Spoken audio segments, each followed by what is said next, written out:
우리 성경 말씀 교독합니다. 요나서 3장 1절에서 10절 말씀 교독합니다.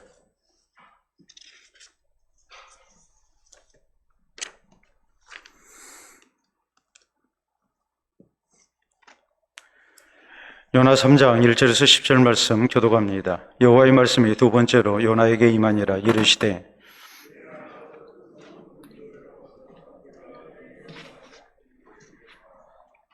요나가 여호와의 말씀대로 일어나서 니느웨로 가니라. 니느웨는 사흘 동안 걸을 만큼 하나님 앞에 큰 성읍이더라.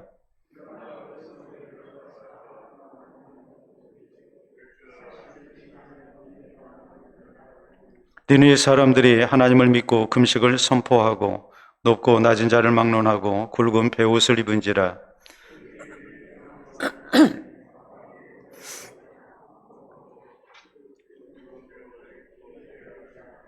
왕과 그의 대신들이 조서를 내려 니느웨에 선포하여 이르되 사람이나 짐승이나 소떼나 양떼나 아무것도 입에 대지 말지니 곧 먹지도 말 것이요 물도 마시지 말 것이며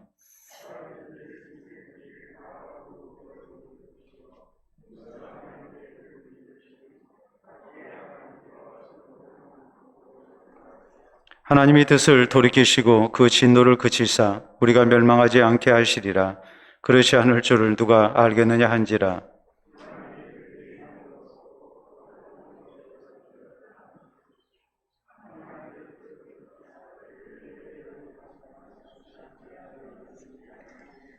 아멘. 기도와 말씀 받도록 합니다. 하나님 아버지 감사합니다. 오늘도 주의 사랑하는 성도들과 동행하시고 또 선한 길로 인도해 주심을 진심으로 감사합니다. 일마다 때마다 우리의 모든 수고 속에 귀한 결실을 주시고 또한 우리의 수고가 보람되게 하신 아버지, 이 시간 하나님의 말씀을 전하고 받는 가운데도 우리 주께서 주시는 신령한 기쁨과 보람이 있기를 원합니다. 주의 말씀이 우리 발에 등이 되게 하시고 우리 길에 빛이 되게 하여 주시옵소서. 또 우리가 좌우로 치우침이 없이 바른 길 걷게 하여 주시옵소서. 피곤하고 지친 우리들에게 하나님의 말씀이 송이꿀보다 더 단 말씀이 되게 하시고 우리의 심령을 새롭게 하며 또 힘있게 하는 말씀이 되게 하여 주시옵소서. 예수님 이름으로 기도하옵나이다. 아멘.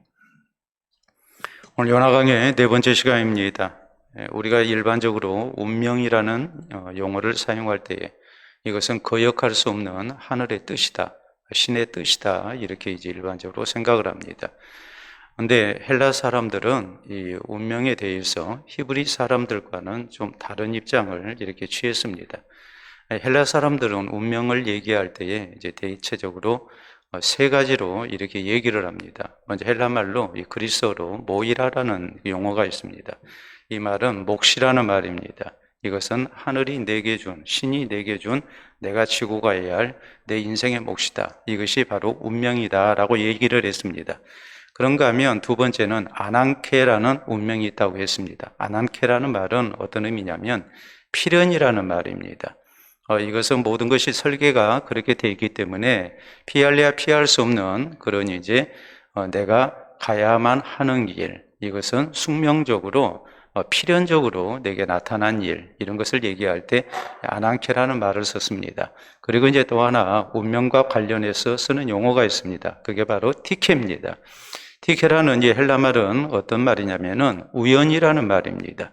그러니까 모이라라는 이 몫이라는 용어, 그리고 또 아난케라는 이 필연, 그리고 이제 티케라는 이 우연이라는 이런 것들이 합쳐져서 우리의 운명이 된다, 이렇게 얘기를 했습니다. 그런데 히브리 사람, 이스라엘 사람들은 운명을 그렇게 해석하지 않았습니다. 우리 운명이라는 것은 하나님께서 정하신 그런 길을 우리가 가는 것이고 하나님의 섭리 가운데 되어진 일이기 때문에 우리에게는 절대 우연은 없고 필연만 있다라고 이렇게 이제 믿었습니다. 이 우연이라는 것은 말 그대로 이제 하나님과 상관없이 우리에게 나타난 내 인생에 있어서의 어떤 모습이죠. 또 만난 사건이죠. 이런 것은 우리가 우연이라고 이렇게 얘기를 합니다만은 성경은 우리에게 말씀하시기를 무심코 쏜 화살 하나도 하나님의 정하신 뜻을 이루는 도구로 사용됐음을 우리에게 이렇게 말씀을 하시죠. 그래서 우연은 없고 모든 것은 하나님의 뜻 가운데 하나님의 섭리 가운데 이루어지는 필연적인 사건이고 일이고 또 결과다, 이렇게 우리에게 말씀을 하고 있습니다.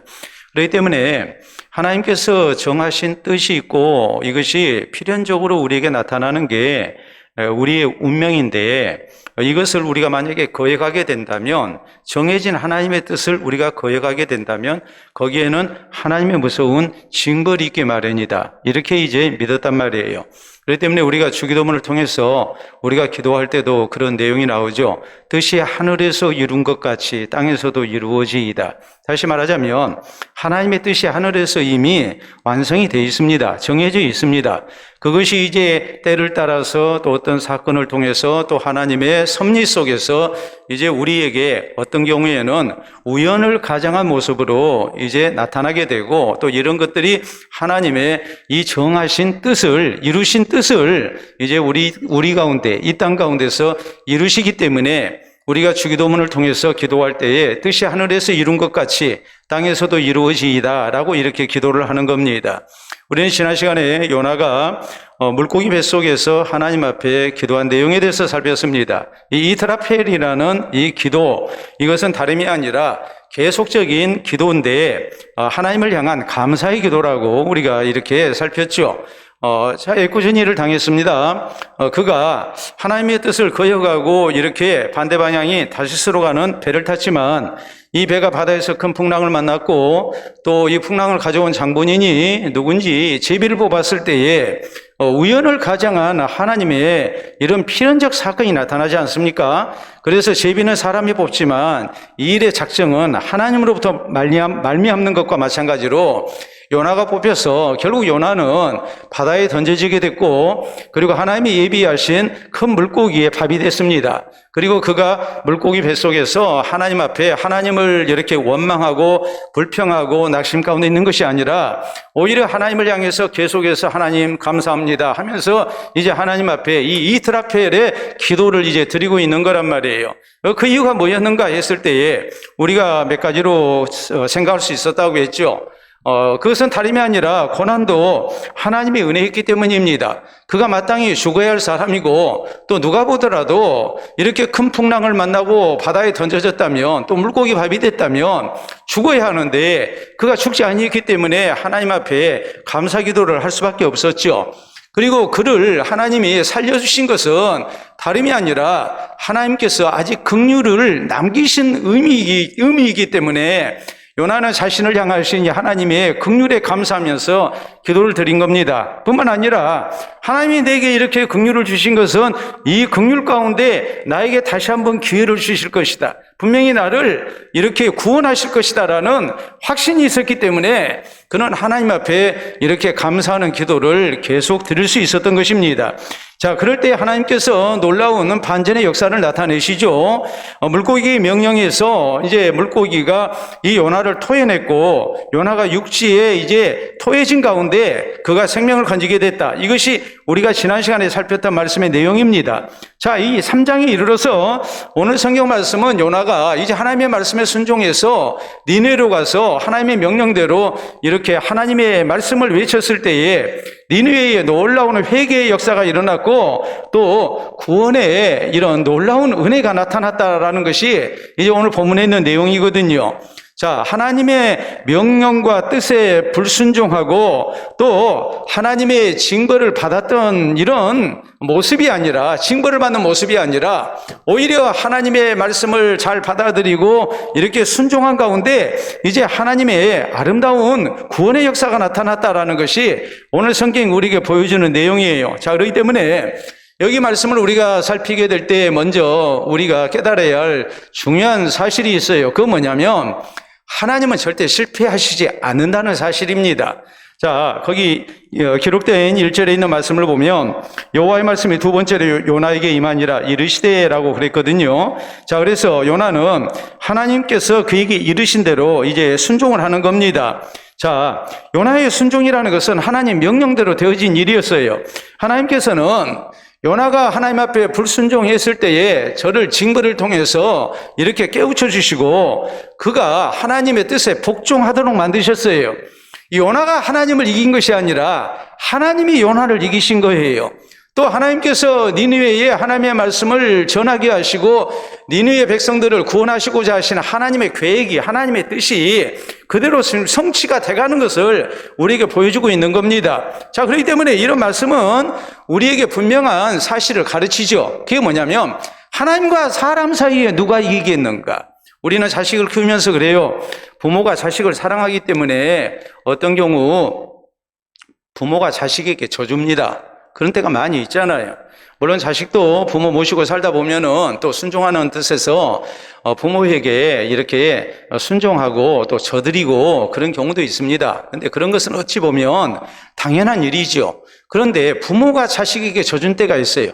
자식이 워낙 고집이 세고 또 본인의 그런 뜻이 강하고 그리고 도대체가 말을 해도 안 듣는 자식이라면 부모가 억지로 뭐합니까? 그래, 너 뜻대로 해라.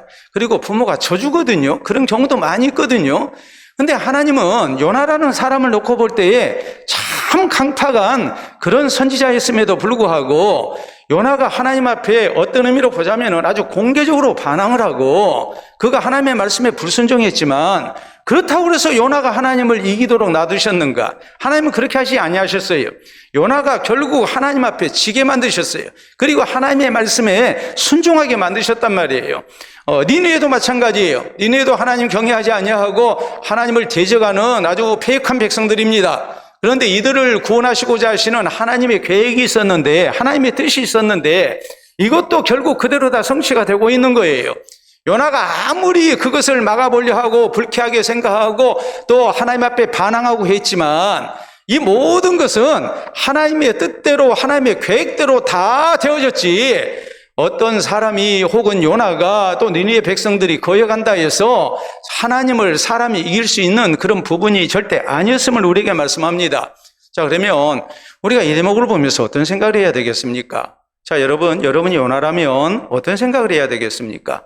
하나님이 처음에 가라 할 때 내가 그냥 갈 건데, 내가 그냥 하나님 말씀 안 듣고 이렇게 얻어 터지고 내가 그냥 너무 고생 많이 하고 그리고 결국에 내가 이렇게 가게 됐구나, 이런 생각이 들면 자신의 불순종에 대해서 후회함이 있지 않겠습니까?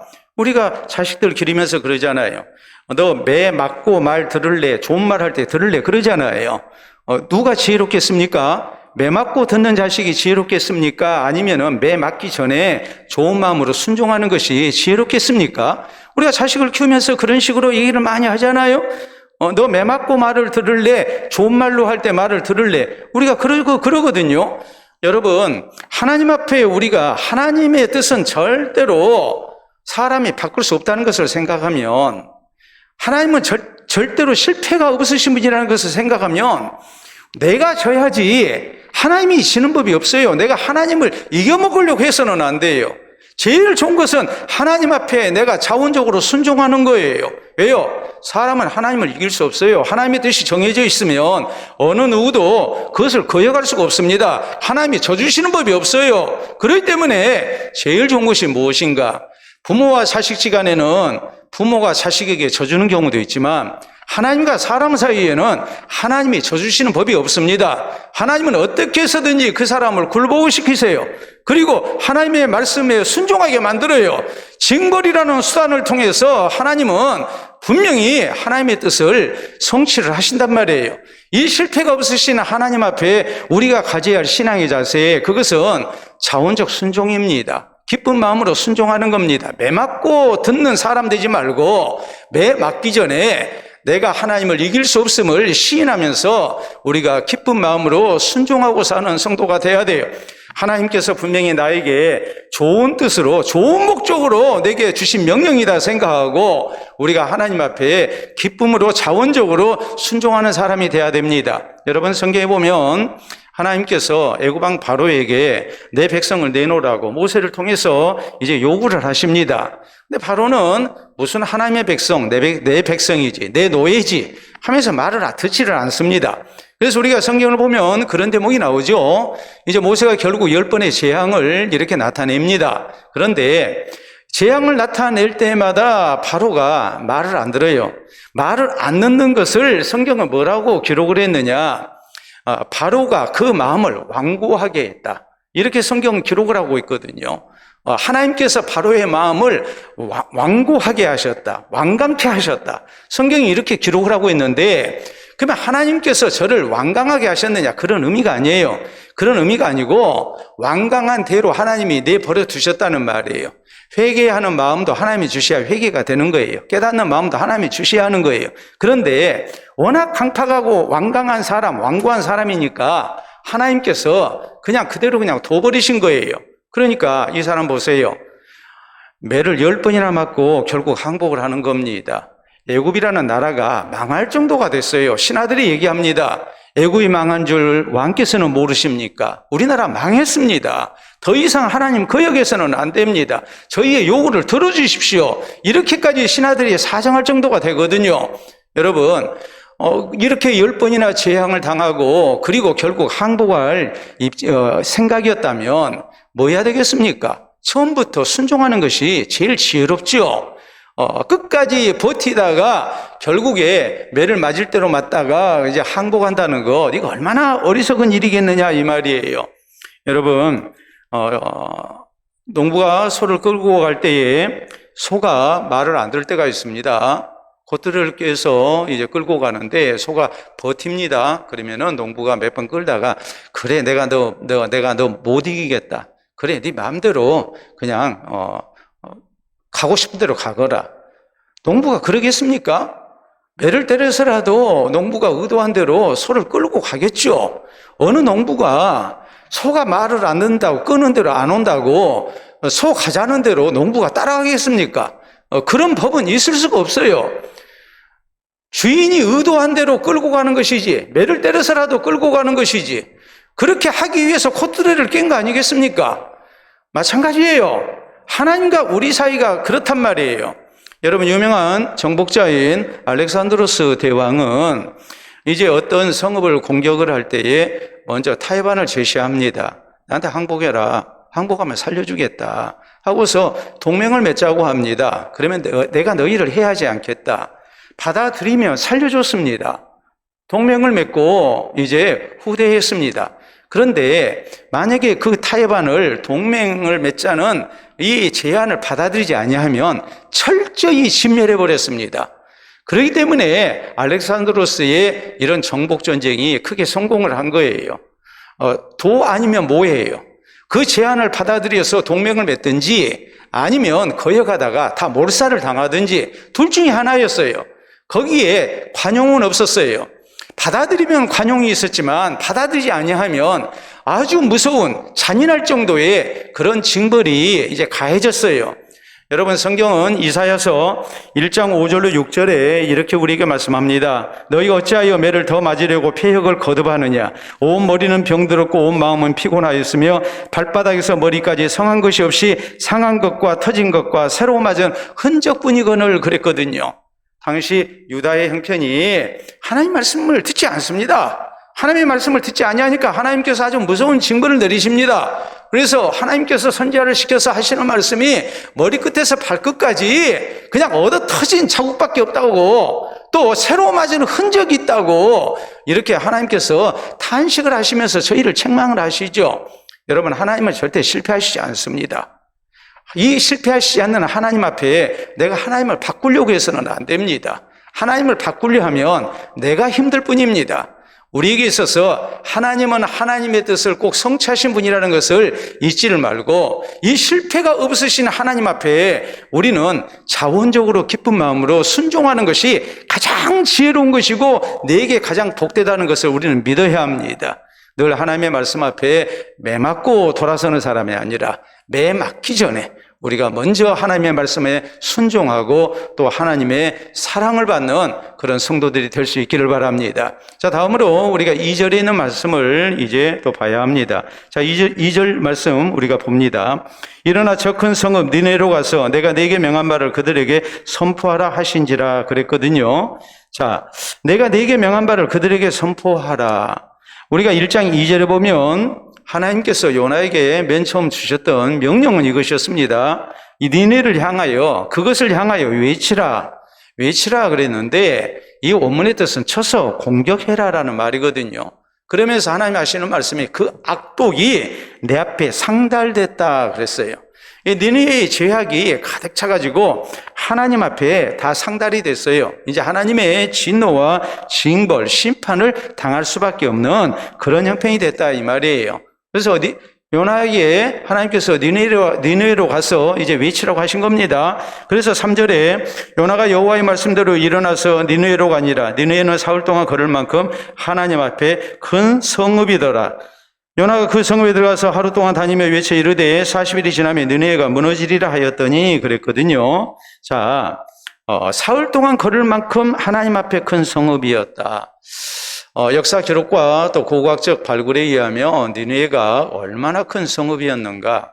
둘레가 성벽이 95km였다고 5km였다고 이렇게 나와요. 둘레 95km의 어마어마하게 큰 성읍이었다는 것을 알 수 있어요.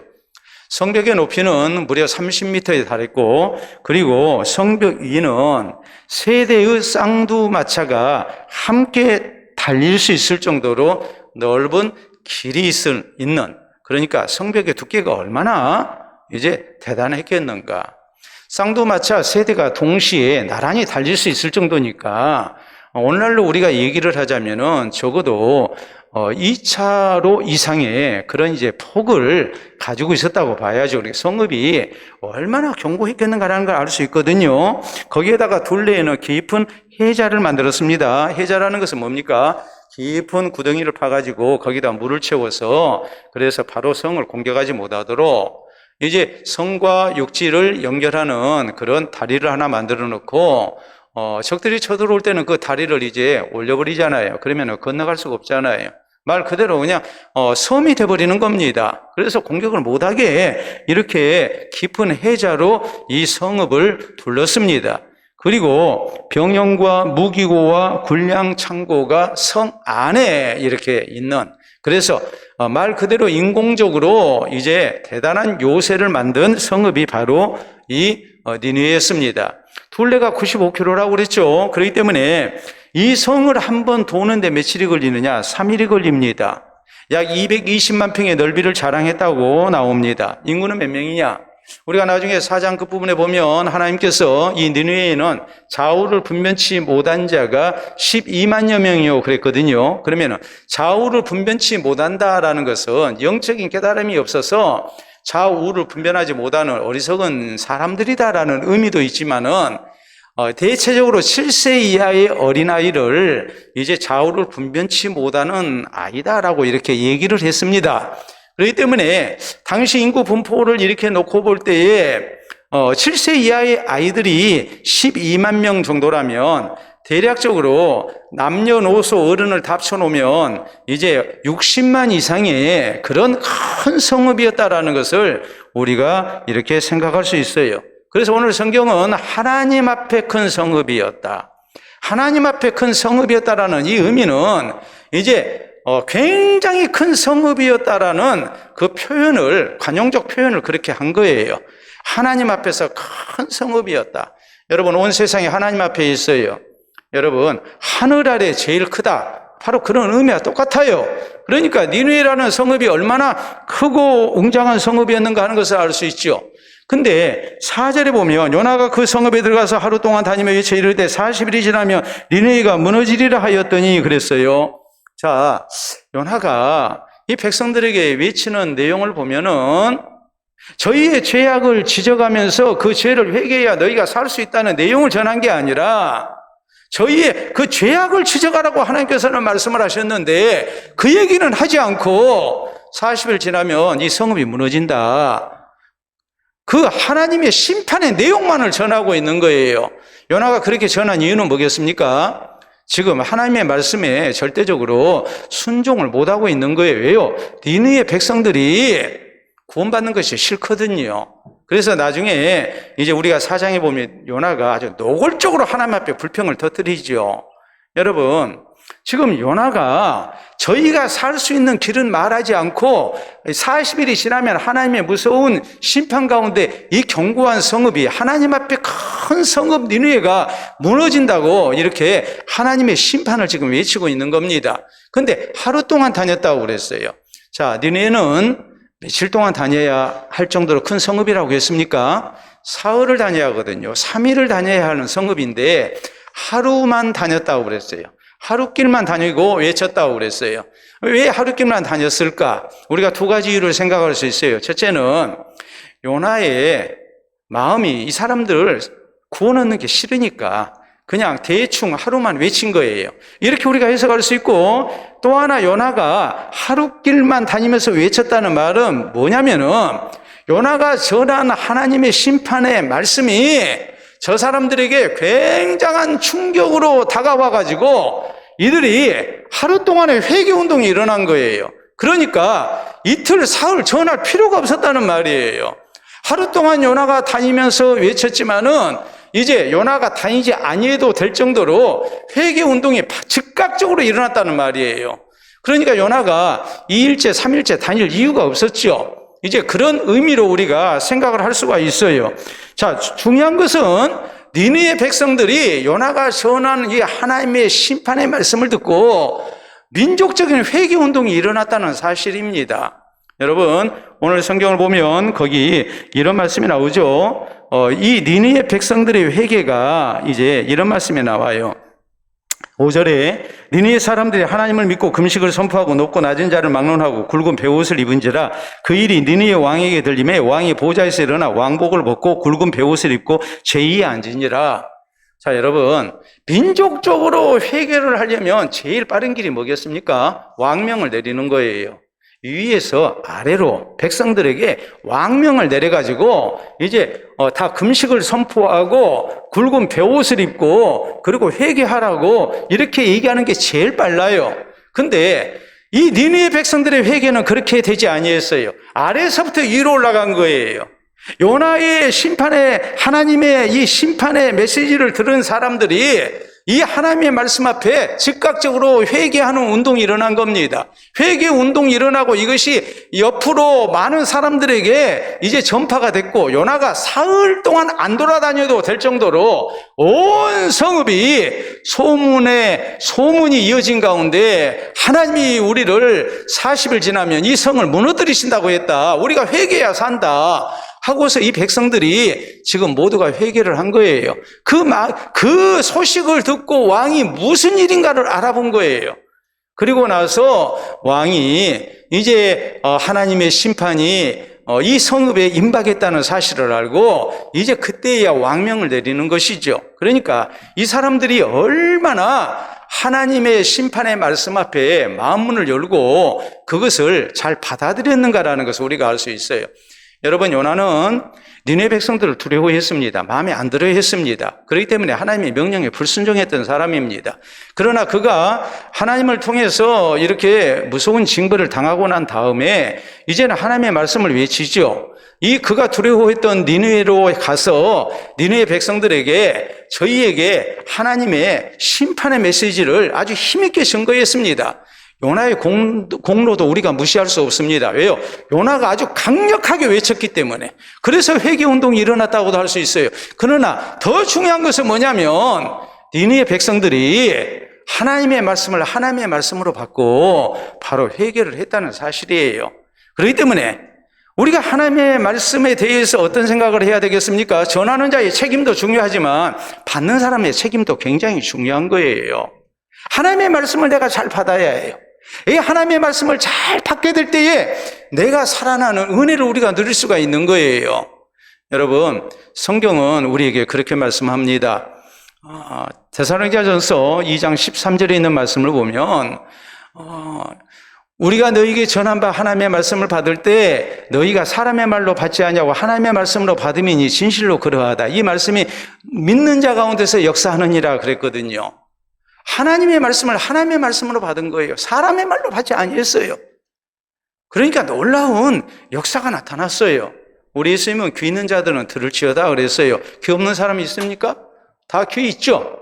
근데 예수님의 이 말씀의 의미는 뭐겠습니까? 그것은 하나님의 말씀을 귀담아 들으라는 말입니다. 건성으로 듣지 말고 이 말씀이 하나님께서 내게 주신 말씀이다 생각하고 정신 차리고 이 말씀을 진실되게 받는 자세가 우리에게 있어야 한다는 말입니다.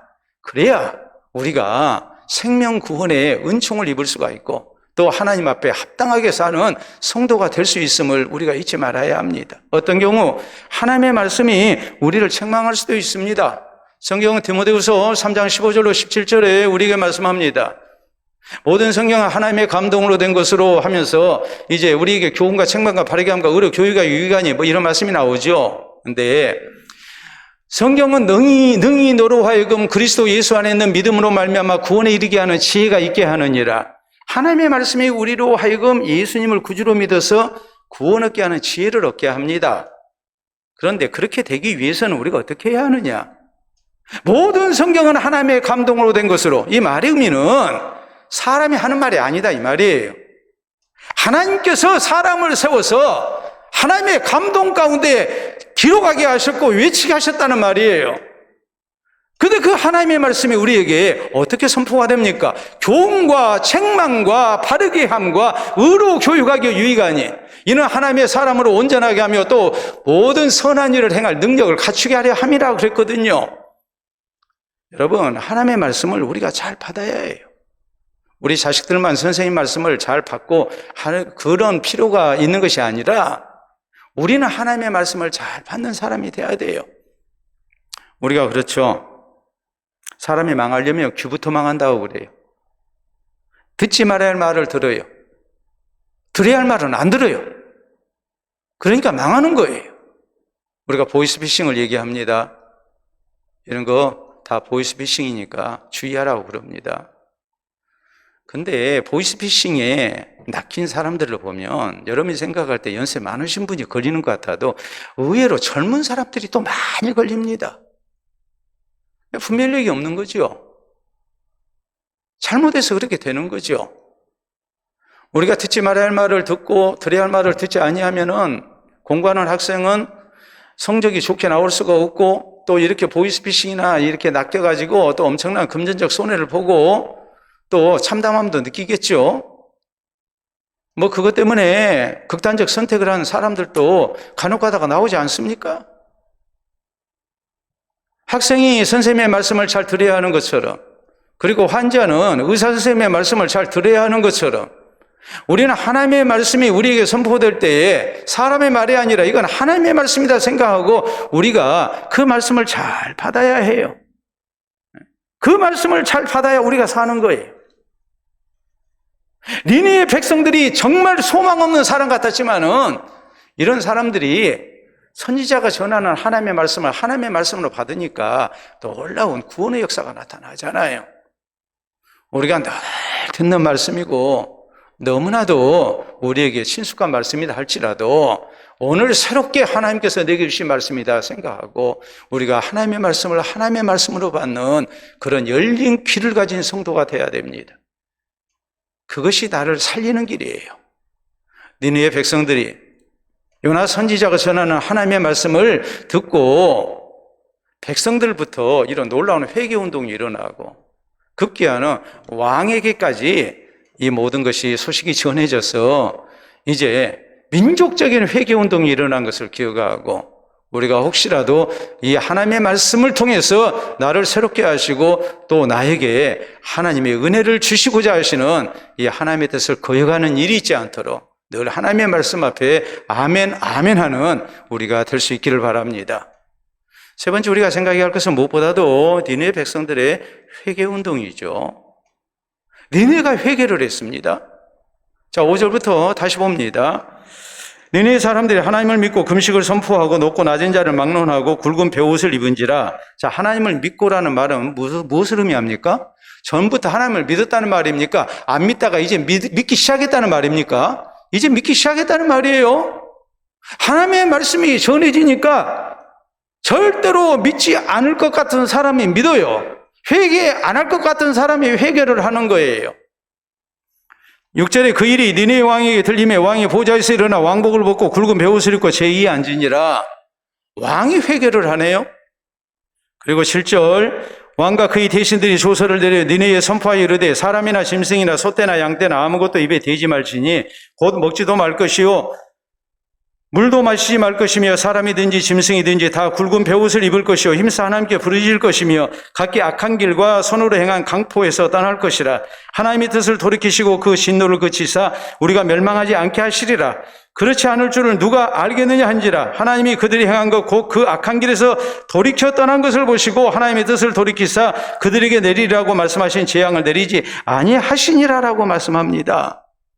여러분, 사실 요나가 전했던 말씀을 보면 시간적 여유가 있었습니까? 없었습니까?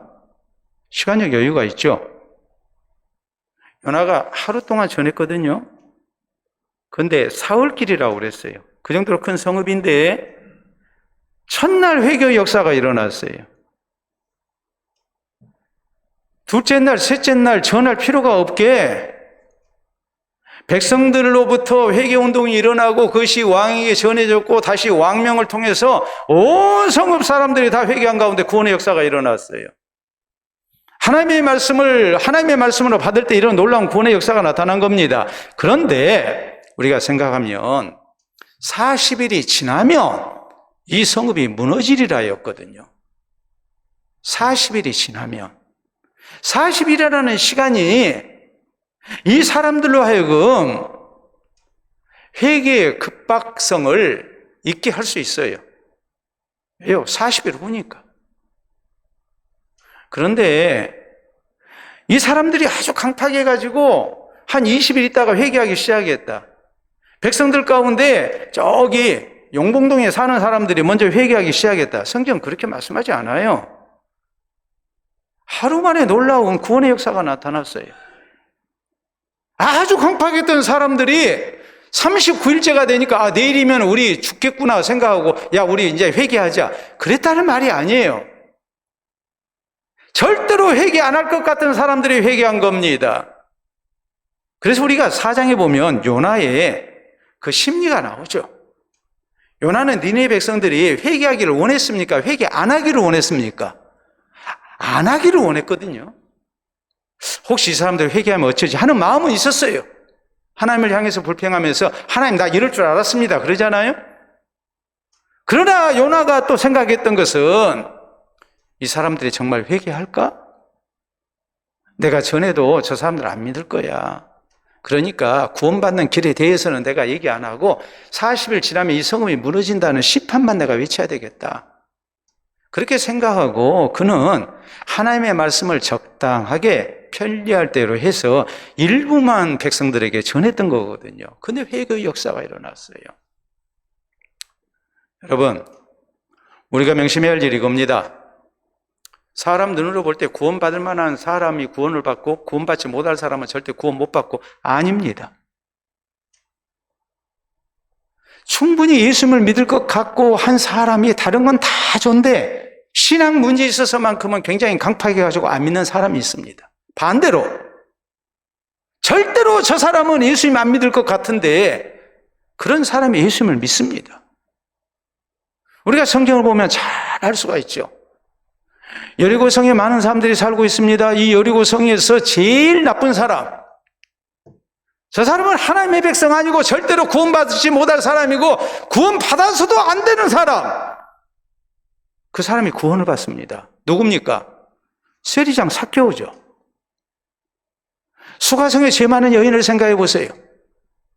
그 성에 사는 사람들을 두고 볼 때에 제일 죄인이고 절대로 구원받아서는 안 되는 여인이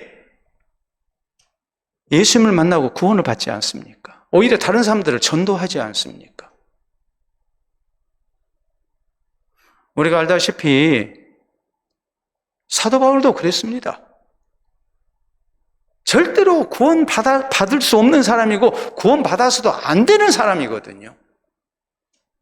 그런데 이 사울이 회개하잖아요. 그리고 예수님을 구주로 믿잖아요. 그렇기 때문에 사도 바울은 디모데전서 1장 15절로 16절에 이렇게 말합니다. 죄인 중에 내가 괴수다. 그러나 내가 긍휼을 입은 까닭은 예수 그리스도께서 내게 먼저 일체 오래 참으심을 보이사 후에 주를 믿어 영생 얻는 자들에게 본이 되게 하려 하심이라 라고 말씀합니다. 절대 구원받을 수 없는 사람, 구원받아서도 안 되는 사람, 예수님을 구주로 믿고 구원받을 가능성은 1%도 안 되는 사람이 예수님을 구주로 믿잖아요. 그리고 구원받잖아요. 그리고 예수 그리스도의 복음을 전하는 사도가 되잖아요. 바울은 말합니다.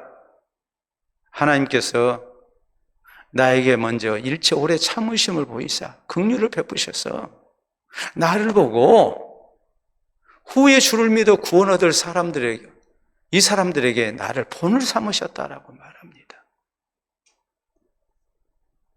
초대 대한민국 교회에 유명한 붕사가 있습니다. 바로 김익두 목사님이십니다. 그는 전직이 깡패였습니다. 장날만 되면 오가는 사람들 붙들고 행패를 부리기 일수인 사람입니다. 장에 가는 사람들이 선앙당 앞에서 빕니다. 오늘 김익두 안 만나게 해 주십시오. 김익두 만나면 그날은 고생하는 날이고 장사 망치는 날입니다. 근데 이 사람이 예수님을 믿잖아요. 그리고 초대 대한민국 교회의 훌륭한 부흥사가 돼서 하나님의 사람으로 예수 그리스도의 복음을 전하는 사람으로 참으로 귀하게 쓰임을 받잖아요. 우리가 함부로 저 사람은 믿을 사람, 믿어서는 안 되는 사람, 우리가 그렇게 판단해서는 안 됩니다. 단지 우리는 내가 먼저 믿은 예수 그리스도의 복음을 하나님의 명령대로 전할 뿐이에요. 사도행전 1장 8절 말씀대로 오직 너희에게 성령이 임하시면 너희가 권능을 받고 예루살렘과 온 유대와 사마리아와 땅끝까지 이르러 내 증인이 되리라 하신 이 주의 명령을 따라서 내가 전하는 거예요. 그것만이 우리가 해야 할 일이지 함부로 우리가 판단할 일은 절대 아니라는 것을 잊지 말아야 합니다. 혹시라도 잘못된 선민의식 속에서 우리만 구원 얻는다고 생각해도 안 되고, 또 함부로 판단한 가운데 저 사람은 구원받지 못할 사람 하면서 우리가 제쳐두는 일도 있어서는 안 돼요. 하나님께서는 나 말고 나를 통해서 또 다른 사람들 구원하기를 원하심을 알고, 그래서 나를 먼저 부르셨다는 사실을 잊지를 말고 우리가 하나님 앞에 열심을 다해서 복음을 전하는 하나님의 백성들, 먼저 구원 얻은 성도들이 되어야 됩니다. IS라는 나라가 있었습니다. 이슬람 국가죠. 이슬람 교리에 충실해서 이스라엘 근본주의자들의 과격한 그런 집단들, 그래서 2014년부터 테러와 파괴를 일삼았습니다. 그러다가 2019년에 IS 국가는 소멸되고 말았습니다. 그런데 이라크의 북부에 모술시라고 있습니다. 이 인구가 57만여 명이에요. 굉장히 큰 도시예요. 이 도시가 옛날 니느웨예요. 여기에 주전 8세기에 아주 중요한 인류의 문화유산이 이렇게 자리를 잡고 있어요. 한번 보도록 하겠습니다. 저거예요. 그런데 IS에서 좀 더 우리가 확대해서 보면 저렇게 아름다운 그런 이제 건물이거든요. 근데 다음 사진을 보시게 되면 저기 폭발을 시켜버렸어요. 완전히 폭발시켜서 오늘날은 이렇게 돼버렸어요. 다 파괴가 됐어요. 이것이 전 세계에 보도가 됐습니다. 이슬람 국가에서 파괴된 저 문화재를 놓고 기독교 국가에서 굉장히 안타까워했습니다. 그 이유는 저게 요나의 무덤이기 때문입니다. 요나를 통해서 니느웨에 하나님의 말씀이 전파됐고 저희 가운데 하나님의 놀라운 구원의 역사가 나타난 것, 그것을 기념해서 요나의 무덤을 저렇게 세웠거든요. 그런데 그걸 IS 국가에 속해 있는 사람들이 이것은 사탄이다, 거기는 이슬람 근본주의자들이니까. 기독교 유적이 이 나라에 있어서는 안 된다. 그리고서 파괴를 해버린 거예요. 참으로 안타까운 일이죠. 그러나 우리가 분명하게 알아야 할 사실은 뭐냐면, 요나가 하나님의 말씀을 니느웨에 전해서 니느웨에 일어난 놀라운 민족적 회개와 구원의 역사가 가공된 이야기가 아니라 역사적 사실이라는 사실입니다. 그렇기 때문에 우리는 하나님의 말씀을 믿어야 하는 거예요. 그리고 우리가 이 시간 하나님의 말씀을 전하는 사람은 우리가 쓰임을 받아야 하는 거예요.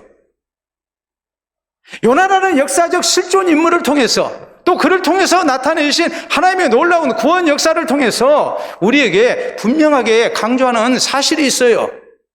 절대 사람이 하나님 이기려고 해서는 안 돼요. 하나님은 하나님의 뜻대로 세상을 다스리고 계시는 분이에요. 그러니까 우리는 뭐 해야 합니까? 그저 기쁜 마음으로 순종하는 것이 최고입니다. 그리고 우리는 기억해야 합니다. 하나님의 말씀을 우리가 받게 될 때에 니느웨 백성처럼 하나님의 말씀을 하나님의 말씀으로 받고 그 말씀을 따라 살기를 힘쓰는 성도가 되어야 돼요.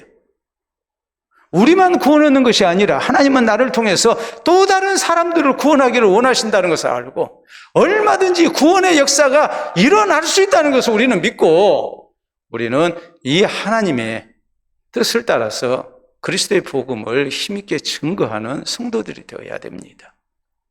요나의 무덤은 파괴됐지만 또 우리를 통해서 새로운 니느웨의 구원의 역사가 나타나는 아름다운 은혜가 있기를 바랍니다. 우리 함께 기도합니다.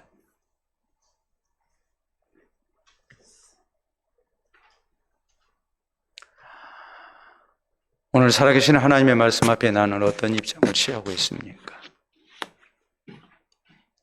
불순종하다가 마지막에 어쩔 수 없어서 순종하는 사람입니까? 아니면 기쁜 마음으로 아멘하며 순종하기 힘쓰는 사람입니까? 하나님의 말씀을 하나님의 말씀으로 잘 받아들이면서 그 말씀을 따라 살고자 하는 사람입니까? 사랑하는 가족과 이웃의 구원을 포기해버리지는 않았습니까? 그들에게도 얼마든지 구원의 역사는 나타날 수 있습니다. 믿음으로 전해야 합니다. 우리 기도합시다.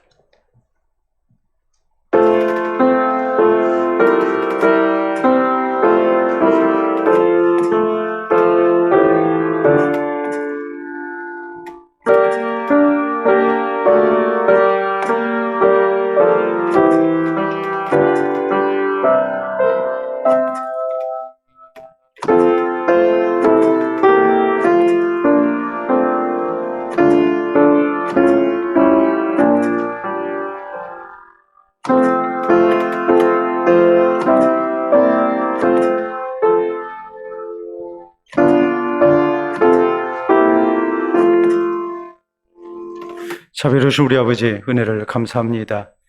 늘 하나님의 뜻을 따라 살겠다 다짐하면서도 그리하지 못했던 우리들 주께서 오늘도 주의 말씀 앞에 세우게 하시고 또한 살아계신 하나님의 말씀을 우리가 기쁨으로 받아들이며 순종할 것을 다짐토록 해주시오니 감사합니다. 하나님의 말씀을 하나님의 말씀으로 받으며 주의 말씀을 따라 사는 것이 우리에게 가장 지혜롭고 복된 것임을 우리가 믿습니다.